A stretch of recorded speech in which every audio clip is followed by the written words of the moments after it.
JNP TV జనం TV ఇది జానపదుల TV. సమాచారాన్ని మీకు అందిస్తుంది జేఎన్పి. ఓకే.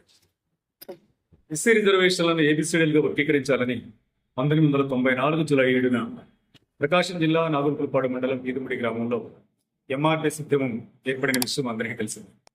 ఎంఆర్పిఎస్ ఉద్యమం 94 జూలై 7న ఏర్పడితే అప్పుడు ఉండబడినటువంటి రాష్ట్ర ప్రభుత్వం మీద మక్కువని ఆత్మవిశ్వాసంతో పోరాటం చేసిన మాదిగలు 97కే ఎస్సీ వర్గీకరణ జీవోలు సాధించుకోవడం జరిగింది. ఎస్సీ వర్గీకరణ జీవో 97 రావడం, మా మానసికులు హైకోర్టును ఆశ్రయించడం, హైకోర్టు దాన్ని కొట్టివేయడంతో రాష్ట్ర ప్రభుత్వం దాన్ని ప్రతిష్టాత్మకంగా తీసుకొని గవర్నర్ ఆర్డినెన్స్ వేసి ఆర్డినెన్స్ రాష్ట్రపతి ఆమోదం ద్వారా ఎస్సీ వర్గీకరణ అమలుకు దోహదపడింది. అది 1999 నుండి మొదలైతే 2004 వరకు ఎస్సీ వర్గీకరణ అమలు కావడం జరిగింది. ఈ అమలవుతున్న సందర్భంలో ఎంతో కొంత మాదిగ జాతి మాదిగ కులాల ప్రజలు అభివృద్ధి చెందుతున్న తరుణంలో మాలలు సుప్రీంకోర్టును ఆశ్రయించడం, సుప్రీంకోర్టు కూడా 2004 నవంబర్ 5న రాష్ట్రాలకు రిజర్వేషన్లను వర్గీకరించే అధికారం లేదని తీర్పునిస్తూ కొన్ని కులాలను కలపాలన్నా తీసేయాలని అధికారం పార్లమెంట్కే ఉందని చెప్పని తీర్పునివ్వడంతో ఎస్సీ వర్గీకరణ రద్దు కావడం జరిగింది.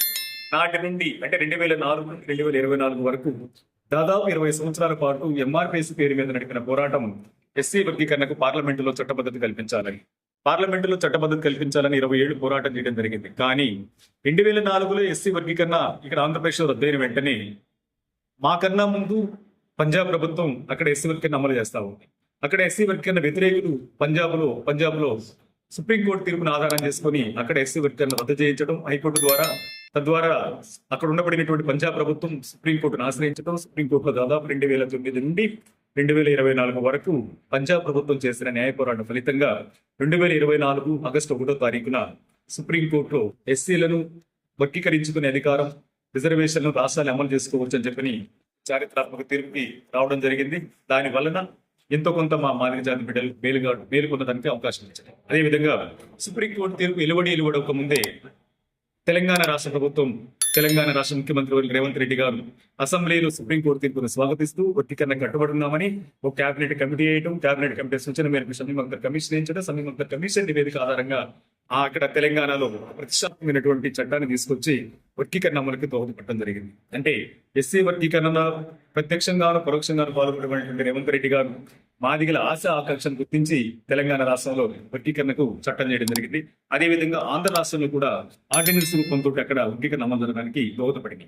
అయితే ఇదే క్రమంలో దాదాపు 30 సంవత్సరాల పాటు ఎస్సీ వర్గీకరణ కోసం తమ ప్రాణాలను పణంగా పెట్టినటువంటి మాదిగ అమరవీరులు తమ కుటుంబాలను, తమ జీవితాలను చంద్రం చేసుకోబడినటువంటి ఎంఆర్పిఎస్ కార్యకర్తల పోరాట ఫలితంగా 1 మంది మాదిగల చేసినటువంటి నిరంతర పోరాట ఫలితంగా ఈరోజు ఎస్సీ వర్గీకరణ గమనం వచ్చుకుంది. అయితే ఈ రాష్ట్రంలో దుర్మార్గం ఏంటంటే ఎస్సీ వర్గీకరణ అమలు చేసుకోవచ్చని తీర్పునిచ్చింది సుప్రీంకోర్టు.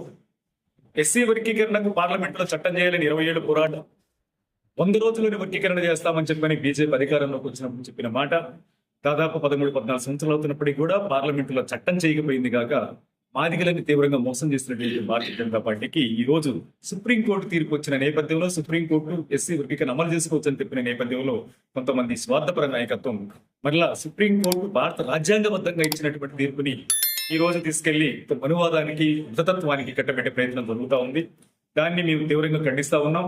అదేవిధంగా 30 సంవత్సరాల ఎంఆర్పిఎస్ పోరాటం ఈ రోజు ఈ దేశంలో ఉండబడిన ఒక చారిత్రాత్మక పోరాటంగా, ఒక మహత్తరమైన పోరాటంగా కొనసాగింది. ఈ పోరాటం ఫలితంగా ఎంఆర్పిఎస్ నడిపిన పోరాట ఫలితంగా మాదిగలే కాకుండా సమాజంలో ఉండబడిన సమస్త కులాలకి ఈ రోజు ఆత్మగౌరవాన్ని తీసుకొచ్చిన ఉద్యమంగా నిలబడినటువంటి మా ఉద్యమం ఈ రోజు 30 ఏళ్ల తర్వాత మాదిగలతో పాటు ఉండబడిన సమాజంలో ఉండబడిన దళితమైనటువంటి వర్గాలు అంబేద్కర్ వాదుల, మనువాదుల అని తెలుసుకోవాల్సిన స్థితికి ఈ రోజు మేము దిగజారడం జరిగింది. ఆ దిగజారడానికి కారణమైనటువంటి వ్యక్తుల నుంచి మాదిగ జాతి ప్రజలను కూడా కాపాడుకోలే నైతిక బాధ్యత మా మీద ఉంది కనుక మాదిగలంటే మానవతావాదులని, మాదిగవాదం మానవతావాదం అని, మాదిగవాదం అంబేద్కర్ వాదమే తప్ప మనువాదం కాదు అని చాటి చెప్పడం కోసం మా వంతు ప్రయత్నాన్ని ముందుకు తీసుకెళ్లడంలో భాగంగా ఈ రోజు ఇక్కడ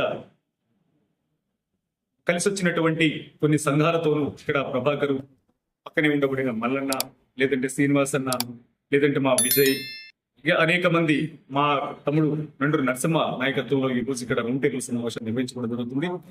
అందరి సహకారంతో, అందరి ఆలోచనలతోటి మాదిగవాదం మానవతావాదం, మాదిగవాదం అనువాదం కాదు అంబేద్కర్ వాదం అని చెప్పి సమాజానికి చెప్పడంతో పాటు సుప్రీంకోర్టు తీర్పు ద్వారా మాకు వర్గీకరణ ఫలాలను అమలు చేయడం కోసం ముందుకు వచ్చినటువంటి తెలంగాణ రాష్ట్ర ప్రభుత్వానికి ప్రత్యేక ధన్యవాదాలు తెలియజేయాలని సంకల్పం నెక్స్ట్ కార్యాచరణ ఏంటి మీకు? సమావేశాన్ని నిర్వహించుకోవడం జరుగుతుంది. ఈ సమావేశం అనంతరం మా కార్యాచరణని సభ్యులతో చర్చించిన అనంతరం భవిష్యత్తు కార్యాచరణని మేము ఒక నిర్ణయం తీసుకుంటే ఆ భవిష్యత్తు కార్యాచరణ రేపు సోమాజి కూడా ప్రెస్ క్లబ్ లో మా కార్యాచరణ ప్రకటన చేస్తాం. భవిష్యత్తు ఉద్యమానికి ఇక్కడ సిద్ధం చేసుకుంటాం. ఓకే.